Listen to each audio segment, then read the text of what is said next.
O yan guys, si Kiara. Ano sa tingin niya? Take ba o take? Di ba? Sign na buntis. Ayan na. Nakita nyo na, malaki na tiyan. Tapos malaki na.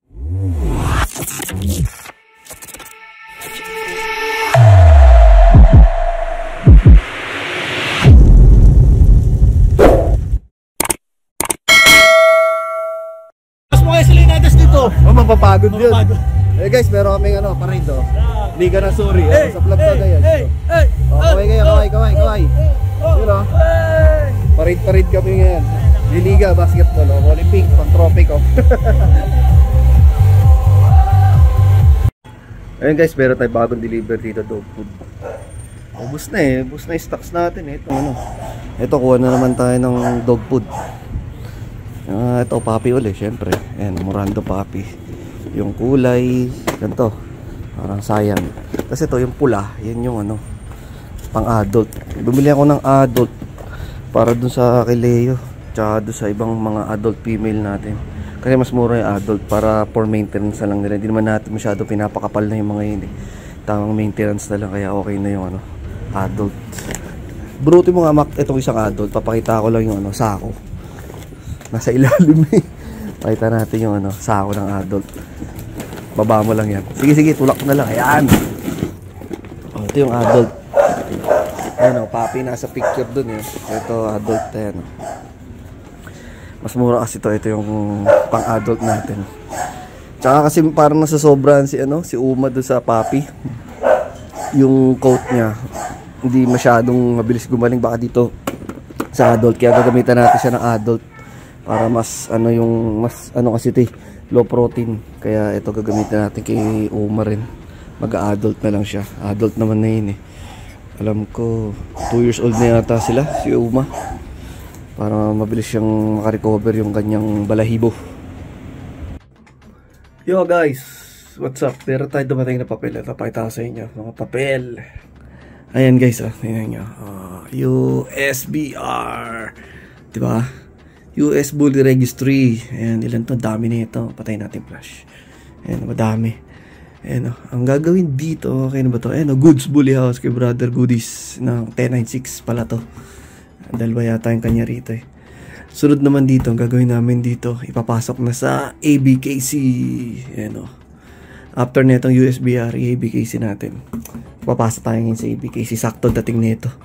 May papasok ko na rin to. Ayos! Ayan USBR to ABKC. Hindi kasi pwede yung mga ibang papel sa ABKC, like yung mga ICBR, tapos yung mga local registry. Yan, ang ginagawa namin, mga local registry like yung PABR, PBBR, PBKC. Yan, yung ginagawa namin dito muna sa USBR, after na USBR, tsaka siya ABKC. Okay, para ABKC dogs na sunod. Okay. What's up guys? Ayan lakad lang namin to, pagod na yung dalawa. J-Mac tsaka si Ebi. Pagod na. Ay, tingin sa camera guys. Yung dalawa, pagod na. Sila Leo tsaka si Barsa. Yung dalawa. Kaso, pansin namin, ano yan? Kay Epi? Tumudugo? O baka kay J-Mac? Sige nga, i-check mo ulit ito. Tara doon tayo. Baka namaltos na naman to. Namaltos, pero hindi naman kami mainit naglakad. Check na natin. Spray lang din natin ng gamot. Katulong ginamot natin ng kay Epi. Tali muna siya. Check mo Mac, ano yung dumudugo. Spray lang din natin ng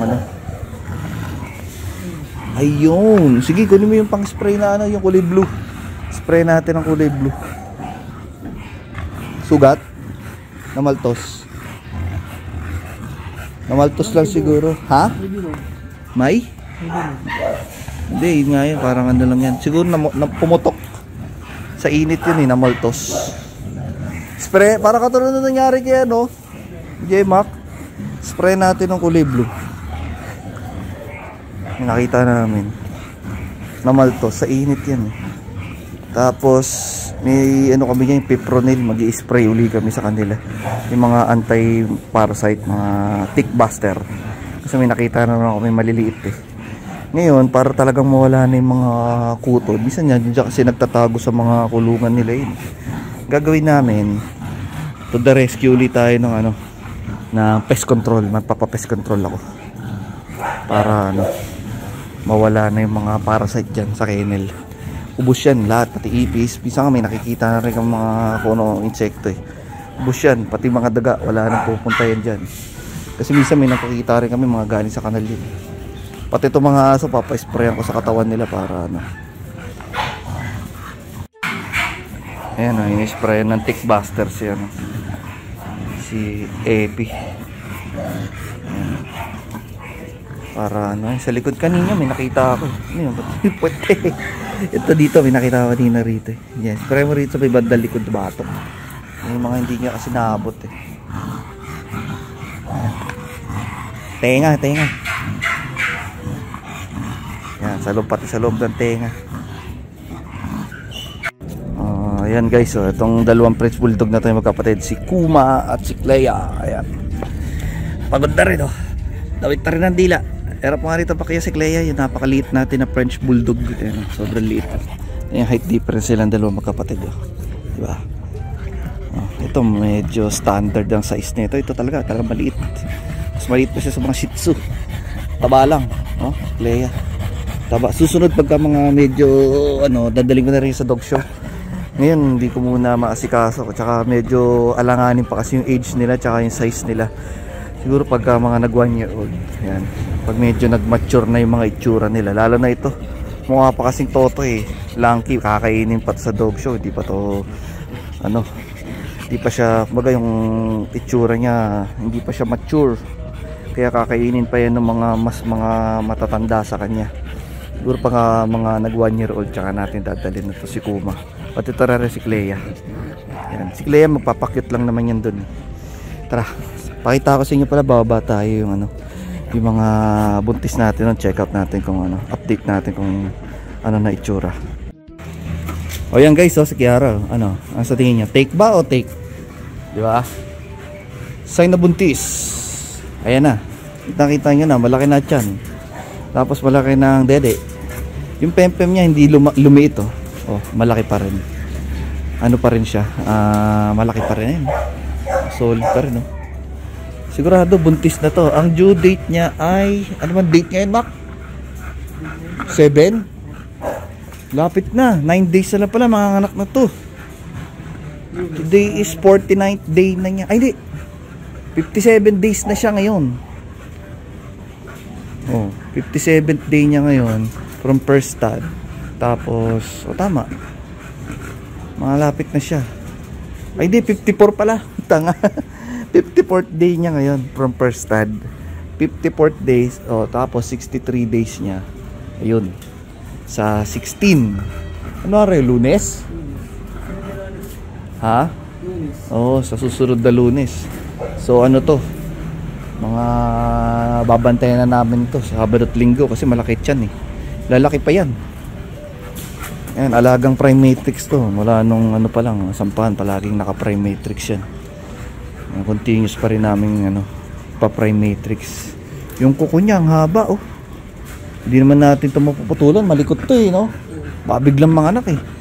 Gagawin na lang namin dito pag ano na lang, doon na lang kay Doc. Pag pinatulog siya, sila magpaputol niya. Sabihin ko putulan ng kuko. Mahirapan tayong putulan ng kuko yan. Baka pinutulan natin kuko yan, mabiglang mga anak eh. Malikot to eh. Mahirap putulan ng kuko to eh. Basta yun, preparation namin. Hindi na namin to pa extra kasi alam naman, kitang-kita naman, nabuntis eh, malaki siya, malaki dede.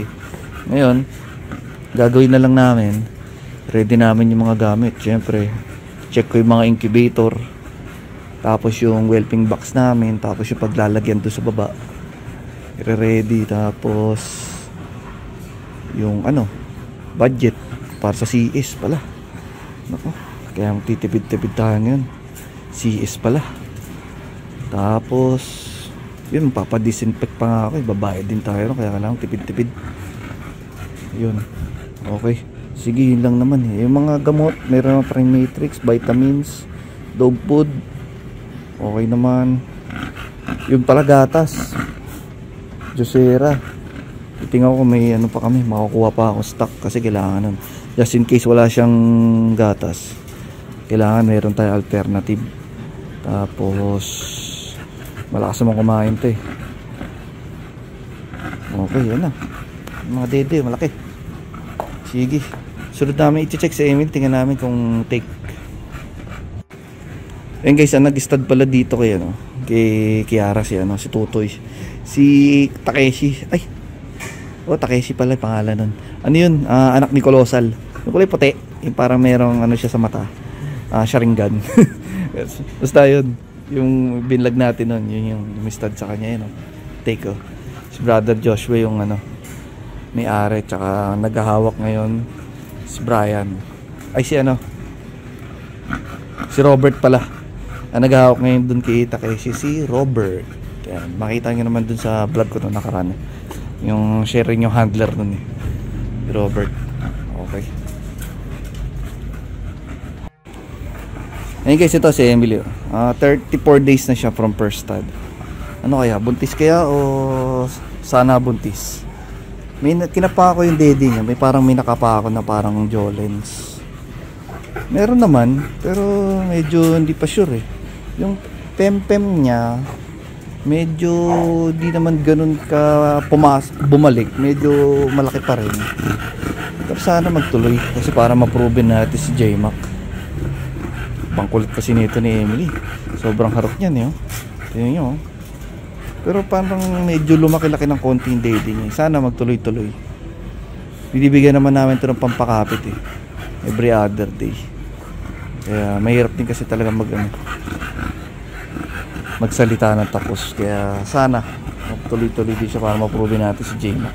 Update ko ulit kayo siguro pagka mga medyo lumaki na yung tiyan niya. Pag sana lumaki. Tingnan natin.